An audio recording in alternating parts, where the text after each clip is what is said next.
الرحيم. الحمد لله رب العالمين والصلاة والسلام على أشرف الأنبياء والمرسلين سيدنا محمد وعلى آله وأصحابه أجمعين.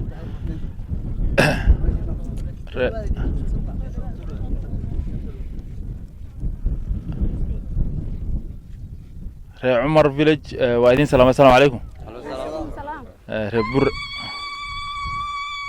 ري برا دمان وأيدين سلامي ماشي وعمل برا كترسن waan la socdaa waa degmo cusub waadna mahadsantiin sida oo qaflada aan ugu umaanay annagoona inii sheegin inaan soo soconay in kale marka intoo baan aragtaan gaarido taagan dhiisigan baan la hadlan leeso orod meesha maadaama uu jirtaan kilomitir soo mo baan dhahnay 1 kilomitir 2 kilomitir aniga markii ugu horeysay meeshan aan soo istaago wayna ku mahadsan yihiin dadkii asaasay khaasatan reer Burra maxaa yeelay meeshan waa buulo kamid ah Burra town kamid ah waxaan rabnaa xuduudka Burra inuu magaalo ahaan in meesha soo gaartaan rabnaa la dago inta ilaa iyo magaalada naftigeeda labada degaan rabnaa meeshan qasid baan u asaasnay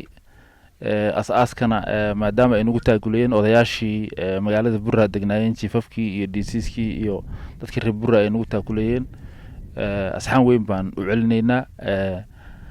codsiga aan dirsanana wuxuu kamid ahaa wadanka dega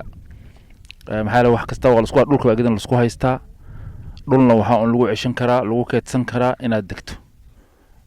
dhul bannaan waana qurxan oo bannaanka ka socoto nin walba habeysani marka waxaan rabaa in dhulka la dago sababta aan nation dhahna u degana waxa way laabsaday dartiis fursad weyn weeyaan wadadan iyada ah waa wada ka soo baxayso Lamu waxay mari Garissa County waxay mari Isiolo County waxay mari Turkana County ilaa ay waxay tagi wadan la yiraahdo South Sudan kadibna Ethiopia isku shubay saddex wadan intaas oo county na mari isku maraysa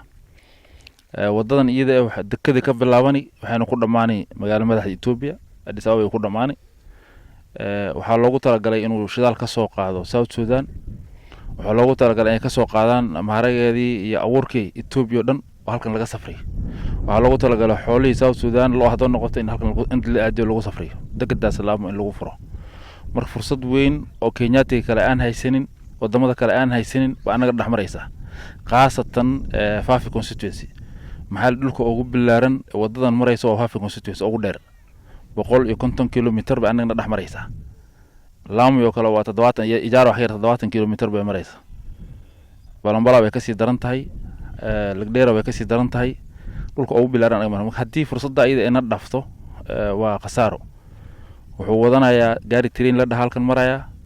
waxa maraya Biber oo Biber la dhigo oo shidaal ka soo qaaday meesha South Sudan in marini waa hol strategic oo caalamka oo dhan diirad saaray weeyaan marka waa dahab meel ku yaal dahabka asaga hadda adiga aska fitaan waxa ka dhiganta meesha waxa maraya markii ugu yartay inta soo boqol 300 oo gaari oo loor ah inta imaataa marka ninkii maqaaxid ku haysto waa meeshii shaal laga cabo ninkii tukaan ku haysta sigaar laga gadan ninkii neef ar ku haysta ari laga saaran ninkii wax wadada la taagan baa ka faa'iideysan adada wadada taagnin wali waxa ka mehelist ninkii biyo wadada ku gadaa biyo laga gadan magaalayaha qaar waxa ku aan laba shay magaalo ku kortaa ama biyo inay lahaato ama wada inay lahaato bangal meeshii maanta biyo ma laha laakiin waa magaalo weyn weeyaan waxa ku noqotay inta baas gaaris marayso kali istaagi iyo caanood laga gatay marka waxaan rabnaa dadkeena inuu wadada ka bilaawdo meesha ka soo bilaawani ilaa meesha u dhamaani furtaaka inta la dhanno banaan inay jirin ama nin u biyo la taagnaado ama uu tukaan ku lahaado ama ay maqaaxid ku lahaato ama neefar uu ka gadan qofku wax laga gadan uu noqdo qof reefaafi ah maxaa meeshan hadaad adig degnaan wayso nin baa imaanayo xiran nimanka baasaska aan saaray aan sheegay intaas oo baasa imaan meeshan mari meeshan ay gadanayaan